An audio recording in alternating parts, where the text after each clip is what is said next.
بسم اللہ الرحمن الرحیم۔ السلام علیکم دوستو۔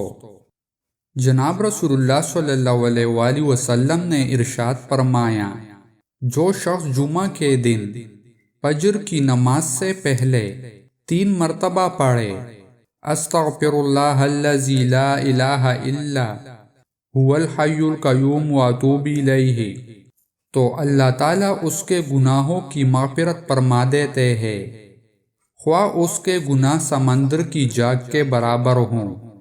جناب رسول اللہ صلی اللہ علیہ وآلہ وسلم نے ارشاد فرمایا، جمعہ کے روز فجر کی نماز باجماعت پڑھنے سے کوئی نماز افضل نہیں ہے، اور یہ میرا گمان ہے کہ جو آدمی فجر کی نماز باجماعت پڑھے گا اس کی لازمی طور پر مغفرت کر دی جائے گی۔